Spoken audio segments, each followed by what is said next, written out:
19세기의 프랑스의 위대한 작가가 있습니다. 모파상. 그가 쓴 장편 소설 어느 인생이라고 하는 그런 장편 소설이 있습니다. 평범하고 꿈 많은 여주인공. 그녀는 노르망디 귀족의 외동딸이었습니다. 그녀는 아버지의 권유로 12살 때부터 5년 동안 수녀원에서 경건한 교육을 받았습니다. 그 후 마침내 귀족 출신의 줄리앙이라고 하는 정말 멋진 남자를 만나 꿈같은 결혼을 올렸습니다. 그러나 그 남자는 돈과 여자밖에 모르는 사람이었습니다. 첫날 밤 난잡한 남편의 야수성에 주인공은 철저히 유린당하고 맙니다. 그 후 남편은 그녀가 데리고 온 하녀를 성폭행했고 아이를 낳은 후 그 하녀를 집에서 쫓아내버렸습니다. 결국 그는 백작 부인과 바람을 피우다가 백작의 질투심으로 마차와 함께 절벽 아래로 떨어져 죽고 맙니다. 사랑의 환멸을 느끼고 희망조차 잃어버린 주인공. 그녀는 그 극성스러운 엄마가 되어서 아들을 위하여 정성을 다하여 양육하기 시작합니다. 하지만 도박과 사기를 일삼으며 돈을 탕진한 아들, 그는 결국 파리로 도망가고 맙니다. 이 소설에 두드러진 그런 것은 인간의 욕정과 여성의 한입니다. 저자는 희생자인 여자 주인공과 그의 하녀의 모습을 통해서 너무나 가혹하게, 너무나 비참하게 그들의 상황을 묘사합니다. 그들의 삶은 마치 시면과 같이 깊은 절망과 고통의 연속이었습니다. 이것이 바로 한 맺힌 여자의 일생. 그래서 한국어판은 이것을 여자의 일생이라고 번역을 했던 것입니다. 신학자 몰트만은 그의 책 희망의 신학에서 희망만이 삶의 신비를 풀 수 있는 열쇠라고 그런 이야기를 했습니다. 하나님의 약속에서 나오는 그 희망이 우리의 삶을 모든 절망에서 건져낼 수 있는 창조의 힘이라고 말합니다. 반면에 좌절된 희망, 그 절망은 결국 자기 파괴와 억압과 어둠 속에서 우리의 내면의 한으로 응어리질 수밖에 없습니다. 여러분의 생각은 어떻습니까? 희망이 좌절돼서 마음이 무너져 내리고 비통한 마음에 침묵이 강요된다면 어떻게 하시겠습니까? 그저 역경을 숙명으로 받아들이고 내 팔자련이 체험하면서 그렇게 사는 것이 진정 자기 운명을 사랑하는 것일까요? 이때 우리가 절망하지 않고 그리고 붙들어야 되는 그 약속의 말씀, 그 희망의 메시지는 무엇일까요? 이 시간에 우리는 기도조차 할 수 없고 깊은 절망에 빠져버린 한 여성의 이야기를 통해서 인간 시면에 자리 잡고 있는 이 상처, 이 한의 실체와 상처 입은 영혼들을 향한 그 하나님의 절절한 마음, 그리고 그 한의 해결책에 관해서 여러분과 제가 함께 생각해 보기를 원합니다. 어느 마을에 한 과부가 살고 있었습니다. 그녀는 재판관을 찾아와서 내 원수에게 원한을 갚아달라고 그렇게 요청합니다. 하지만 그 재판관은 하나님을 두려워하지도 않고 사람을 무시하는 교만한 인간이었습니다. 오만방자한 그는 결국 그녀의 청을 일고에 묵살해 버립니다. 하지만 그녀는 여기에서 포기할 수 없었습니다. 우리가 그 사정을 다 알 수는 없지만 과부는 한 맺힌 여인이었습니다. 여인이 한을 품으면 온유월에도 서리가 내린다는 말이지 않습니까? 그녀는 날이면 날마다 재판관을 찾아와 대성통곡하며 애원을 했던 것입니다. 한동안 재판관은 그녀의 말에 귀를 기울이지 않았습니다. 조금 지나면 아마 지쳐 떨어질 것이라고 생각했을 것입니다. 하지만 그녀는 소복을 입고 머리를 풀어헤치고 고슬픈 통곡소리와 함께 밤이고 낮이고 찾아와 처마 밑에서 그에게 부르짖었습니다. 내 원수에게 원한을 갚아주십시오. 결국 재판관은 그녀의 성화를 이기지 못하고 중대 결심을 하게 됩니다. 이 여인의 간청을 들어주어야겠다. 그가 과부의 원한을 들어주게 된 것은 자기 때문이 아니라 바로 과부 때문이 아니라 바로 그 자기 때문이었던 것입니다. 마침내 재판관은 여인의 끈질긴 간구에 두 손을 들고 항복하고 말았습니다. 바로 이것이 예수님이 들려주신 비유의 이야기입니다. 그렇다면 왜 예수님께서 이 비유를 말씀하셨을까요? 그죠? 하나님께 끈질기게 매어 달리며 기도하면 하나님이 다 들어주신다, 이런 메시지는 아닙니다. 이 말씀 속에서 하나님이 우리에게 주시고자 하시는 굉장히 중요한 진리가 담겨져 있습니다. 첫 번째는 우리 마음의 상처, 우리 내면의 한의 실체가 무엇일까? 바로 그것을 체념이라고 주님은 말씀하십니다. 우리 1절의 말씀을 같이 한번 읽어보겠습니다. 시작. 예수께서는 제자들이 항상 기도하며 포기하지 않도록 하시려고 비유를 말씀하셨습니다. 이 말씀은 예수님께서 비유를 말씀하신 목적에 대한 서술입니다. 예수님께서는 제자들이 항상 기도하고 포기하지 않도록 이 비유를 말씀하셨다라는 것입니다. 한마디로 말하면 어떠한 상황과 형편 가운데에서도 절대로 포기하지 말라고 이 말씀을 주신 것입니다. 여기서 포기라는 말을 개역개정판 성경에서는 낙심으로 번역을 했습니다. 낙심이라는 말이 좀 더 정확한 것 같습니다. 그리고 이것을 좀 더 원어에 가깝게 설명하면 체념이라고 번역을 해도 괜찮습니다. 우리가 마음이 무너져서 용기를 잃고 체념하게 되면 사실은 의욕을 상실한 채 우리는 더 이상 기도조차 하지 못합니다. 이것이 저와 여러분의 모습입니다. 희망이 좌절되고 고통이 증폭되며 마음에 상처받을 때 우리는 기도할 힘조차 없습니다. 대개 사람들이 고통과 불의 앞에 보통 두 가지 반응을 나타냅니다. 먼저는 격분과 복수심에 사로잡혀서 적극적으로 자신의 원한을 표현하는 것입니다. 결국 이런 사람들은 하나님을 원망하고 사람들을 비난하면서 마침내 보복으로 끝을 맺습니다. 하지만 자존감이 낮고 열등감이 있는 사람들은 소극적이 되어서 마음을 접고 포기하는 경향이 있습니다. 이런 경우는 대개 가해자가 불확실하거나 아니면 상대방이 너무나 강하기 때문에 아예 엄두를 내지 못하거나 체념하는 경우라고 말할 수 있습니다. 하지만 이런 사람들은 결국 하나님에 대한 분노를 마음에 품고 수동적인 파괴성으로 결국은 스스로를 망가뜨리는 그런 경향이 있습니다. 대개 남성들보다 여성들이 후자에 가깝습니다. 수치심과 죄책감과 억압 때문에 자기의 내면의 원통함을 드러내지 못하고 주저하고 체념해버립니다. 그러나 이는 결과적으로 스스로를 더욱 빈약하게 만들고 문제의 본질을 희석시킴으로써 마침내 내면에 응어리진 한이 맺히게 되는 것입니다. 아마 저나 여러분이나 우리 한국인들, 역사적으로 우리 한국인들은 수많은 외세의 침략과 지배계층의 폭정, 그리고 왜곡된 가부장제의 억압으로 인해서 숙명론적인 절망이 우리 내면에 곳곳에 새겨져 있습니다. 더 나아가서 불교의 세계관과 결합된 민족적인 절망은 체념과 허무주의로 여전히 저와 여러분, 우리 무의식 속에 영향을 미치고 있다는 것입니다. 특별히 여성들은 유교의 가부장적인 전통 속에서 오랫동안 차별받으며 하나님의 형상이 왜곡되고 착취당하고 그리고 소외되어 왔습니다. 그렇기 때문에 그 마음의 한은 남성들보다 더 뿌리가 깊고 심각합니다.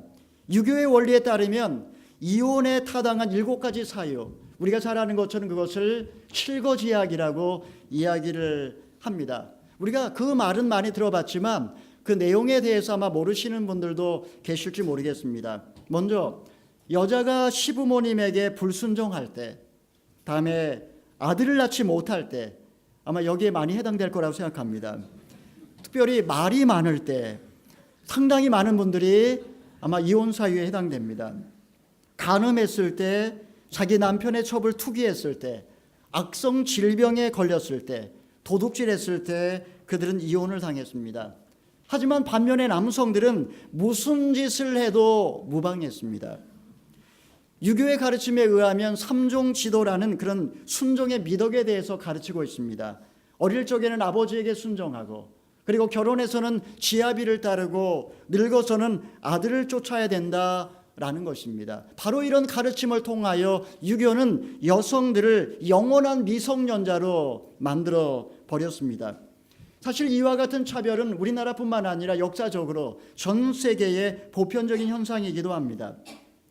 10세기부터 중국에 있었던 그 전족, 그 어린아이의 발을 꽁꽁 묶어가지고 결국은 성인이 되어서도 제대로 걷지 못하게 만드는 이 전족의 제도, 그리고 최근까지 중국에서 계속되었던 여아 살해, 외도의 징조가 보일 때의 아내를 죽이는 브라질과 이슬람에서의 명예살인, 중세기 900만 명 이상의 여성을 죽였던 마녀사냥, 남편과 함께 산채로 불에 태워 죽이는 인도의 화장제도, 여러분 인도에서 태어나지 않은 것을 감사하시기를 바랍니다. 여러분 세계 최초로 여성에게 참정권을 부여한 우리 뉴질랜드, 이곳에 살고 있는 우리 한인 여성들은 이런 것과 지금 전혀 무관하게 살고 있을까요? 이 땅에서 외국인 노동자로 살고 있는 우리들에게 이런 내면에 맺힌 한은 없을까요? 사실 지난 수천 년의 역사 속에서 이런 것들이 고스란히 우리의 심층 속에 여전히 상처로 남아 있습니다. 우리들 가운데는 지난 인생 분노로 가득한 깊은 상처와 아픔이 내면에 억압돼서 한으로 맺혀 계신 분들, 그래서 그것이 여러 가지 중년 이후에 심리적인 많은 문제를 일으키는 그런 분들도 아마 계실 수 있을 것입니다. 한 여성이 9살 때 친구의 집을 가다가 이웃 아저씨에게 성폭행을 당하고 말았습니다. 그 두려움과 공포 속에 그녀는 말이 없어졌고 23살이 되던 해에 결혼을 했지만 수치심과 죄책감 때문에 결국은 부부관계에 어려움을 겪었습니다. 그녀는 과거의 사실을 결국 남편에게 다 털어놓았습니다. 결국 그녀는 정신병원에 입원하게 되었고 2달 만에 남편으로부터 이혼 통보를 받았습니다. 그 후 트럭 운전수와 재혼을 했고 둘 사이에 아들 하나를 두었습니다. 하지만 남편은 교통사고로 교도소에 가게 되었고 홀로 남겨진 그녀는 더욱 비참해졌습니다. 자살을 시도했지만 그것도 뜻대로 되지 않았습니다. 어느 날 친정을 방문했을 때 그녀는 그 사람을 만났습니다. 그녀는 배상을 요구했고 그는 그녀에게 욕설을 퍼부었습니다. 결국 20년 넘게 품어온 그녀의 원한은 자신을 성폭행한 자를 살해함으로써 끝을 맺었습니다.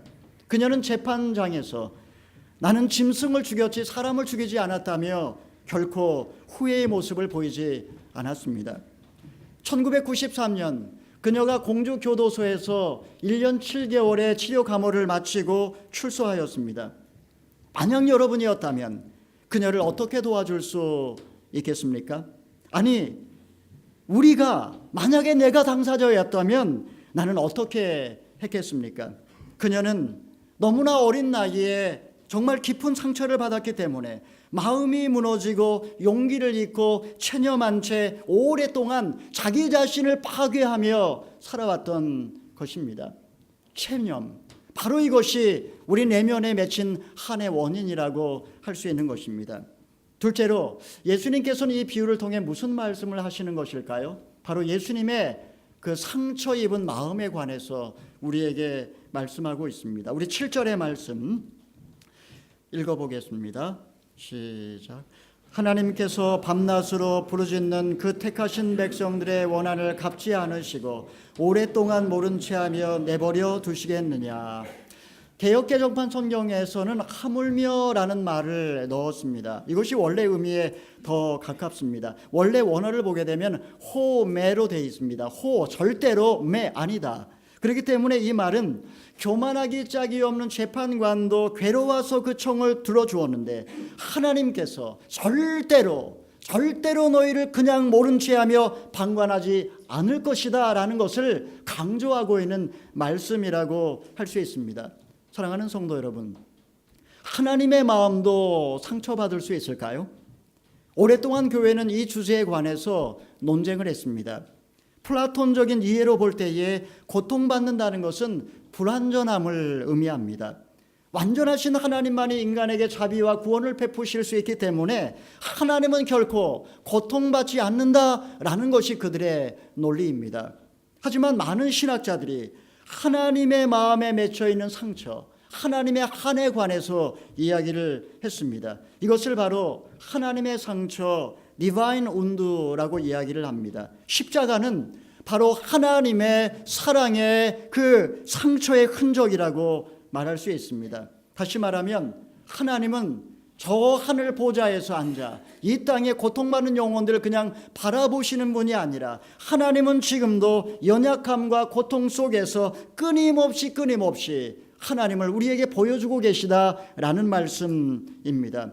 이로써 이 하나님의 고통을 통하여 인간의 상처는 치유되기 시작했고 하나님의 고통에 우리 인간이 동참함으로 말미암아 이제는 다른 영혼을 구원할 수 있게 된 것입니다. 그렇기 때문에 오늘 본문은 하나님의 사랑, 그 사랑이 얼마나 격렬한지, 인간이 당하는 고통에 결코 무관심하게 버려두지 아니하시고 그분의 마음, 얼마나 인간의 아픔을 절절하게 느끼고 계시는지 이 말씀을 통해 우리는 알 수 있습니다. 하나님께서는 결코 우리를 이 세상의 고통 가운데 그냥 버려두시는 분이 아니십니다. 그분은 고통받는 삶의 현장 속에 현현하심으로써 상처 입은 영혼의 한을 풀어주시고 모든 압제자의 죄를 몰아내실 것이다. 내가 속히 하실 것이다 라고 말씀하고 있습니다.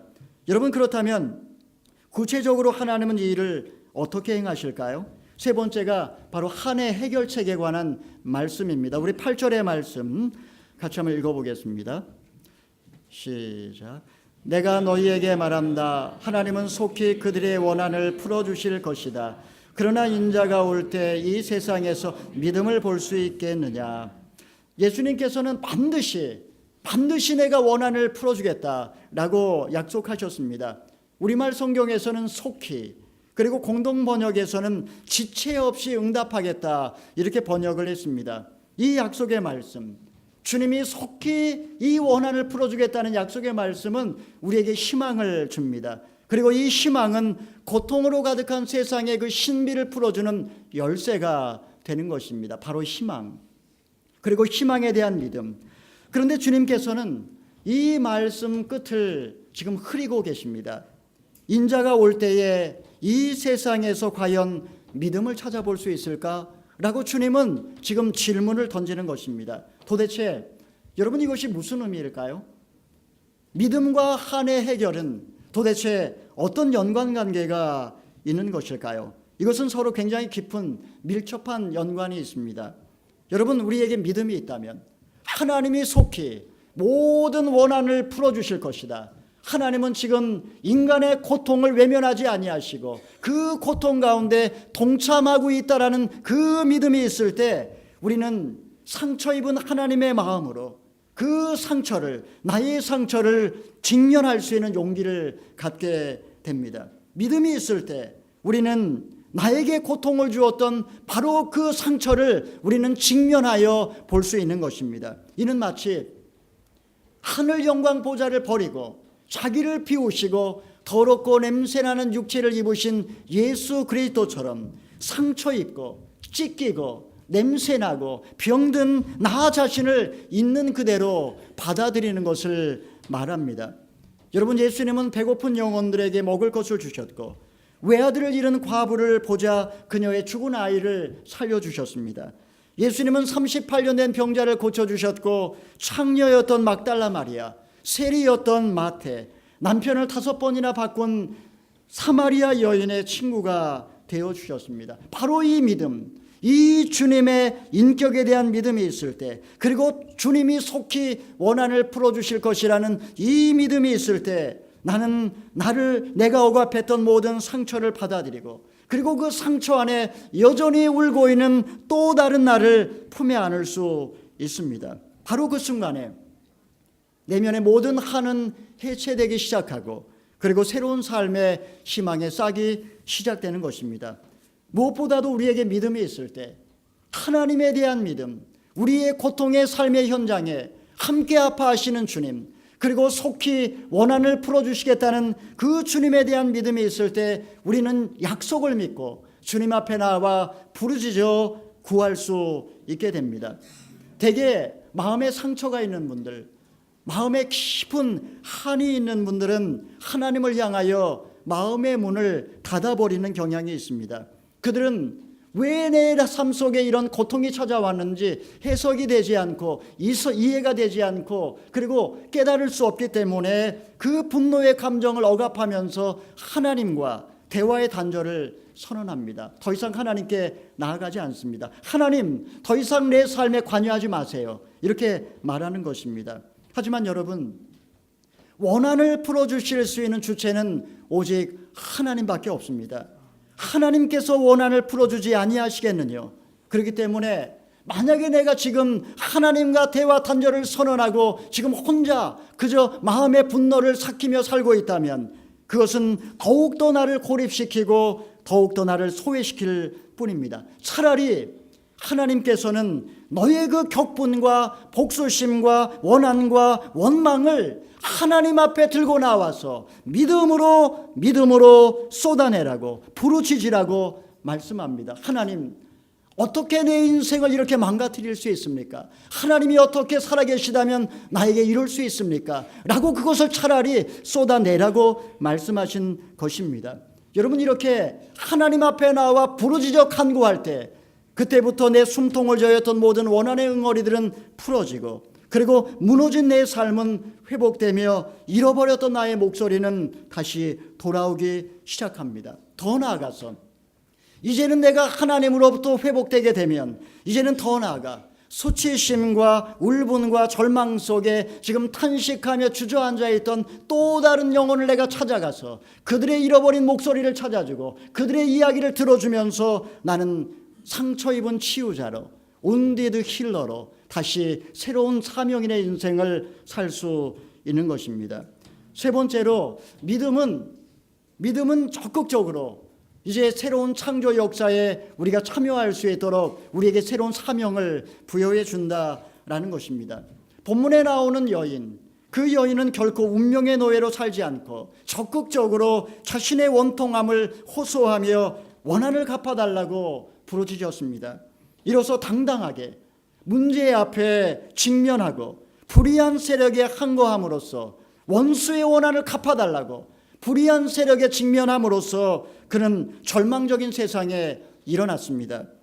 역사의 수레바퀴가 굴러가면서 아담과 하와의 그 선악과 하나를 따먹은 그 사건, 그 죄는 이제 더 많은 죄를 낳게 되었고 그것은 오늘날 사회 구조적인 악을 만들어냈습니다. 여러분, 이 세상에 얼마나 차별이 많습니까?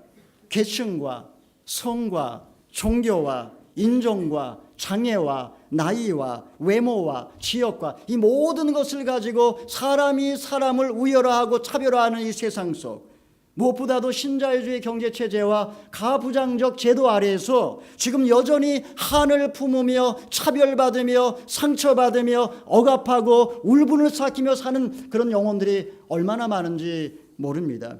여러분, 이 세상 속에 믿음이란 나 혼자 구원받고 이 세상에 잘 먹고 잘 살고 천국 가는 것이 아닙니다. 믿음이란 우리가 정말 믿음이 있다면 이 세상에 고통하는 영혼들, 바로 그 영혼의 고통에 동참함으로써 이 땅에 하나님의 뜻이 이루어질 수 있도록 내가 그 하나님의 동역자로 역사하기 시작하는 것입니다. 바로 이것이 하나님께서 우리 성도들에게 주신 사명입니다. 누구든지 나를 따라오려거든 자기를 부인하고 자기 십자가를 지고 나를 쫓으라고 주님이 말씀하셨습니다. 여러분에게는 과연 이런 믿음이 있습니까? 이제 말씀을 맺기를 원합니다. 서두에서 소개시켜드렸던 모파상의 소설, 그 소설은 주인공이 갓 태어난 사생자, 손녀를 품에 안는 장면으로 끝을 맺습니다. 이때 주인공과 하녀의 대화 중에 아주 의미 있는 문장이 하나 나옵니다. 이것으로 소설은 끝이 납니다. 그러고 보면 인생이란 사람들이 생각하는 것처럼 그렇게 행복한 것도 불행한 것도 아닌가 봐요. 이 말은 인생에 대한 그녀의 처음이자 마지막 해석입니다. 사랑하는 성도 여러분, 오늘 본문에 나오는 이 한맺힌 과부, 이 사람이 나와 전혀 상관없는 오래전에 우리 어머니들의 한맺힌 모습이라고 생각할 수 있습니다. 그러나 이것은 또한 나의 이야기이며 우리 모두의 이야기입니다. 인생은 우리가 생각하는 것처럼 그렇게 행복한 것도 불행한 것도 아닐지 모릅니다. 그러나 하나님의 약속에서 흘러나오는 희망, 그 희망이 있다면 우리는 신음하고 있는 이 세상 속에서도 나의 운명을 딛고 일어나서 삶의 신비를 풀어가면서 다시 하나님의 창조 역사의 동역자로 일어설 수 있을 것입니다.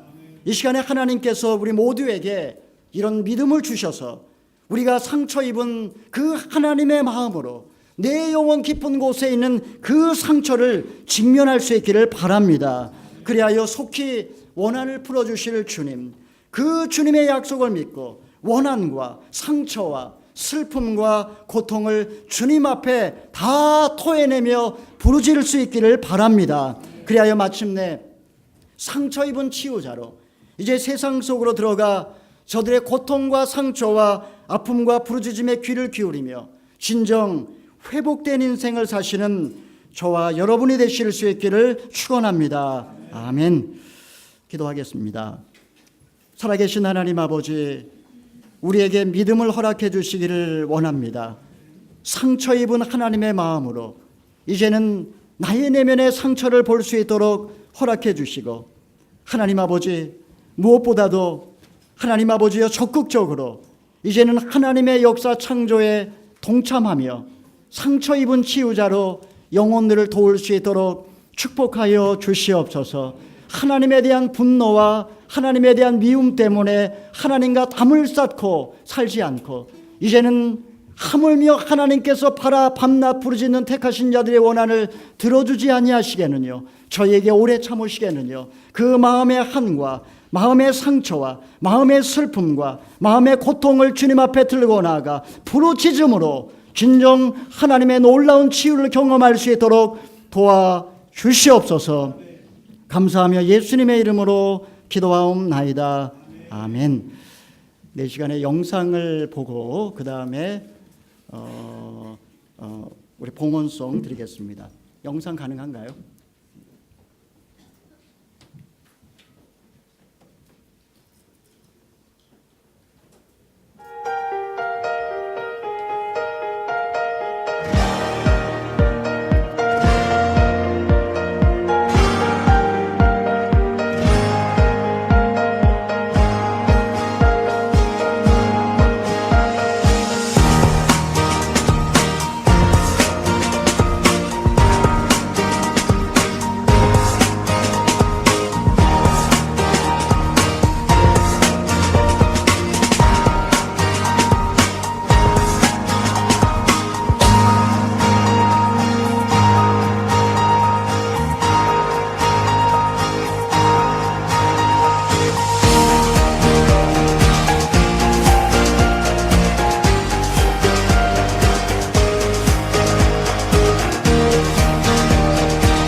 이제까지 우리 귀한 차세대를 위해서 기도해 주셨죠.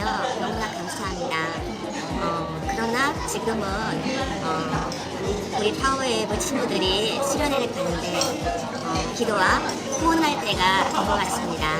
우리 친구들 더욱더 성령 충만한 모습으로 목사님들이 기도해 주셨던 것처럼 차세대 리더가 되기 위해서 우리가 한 마음으로 한 뜻으로 수련회를 가고자 합니다. 많은 후원 부탁드립니다. 감사합니다.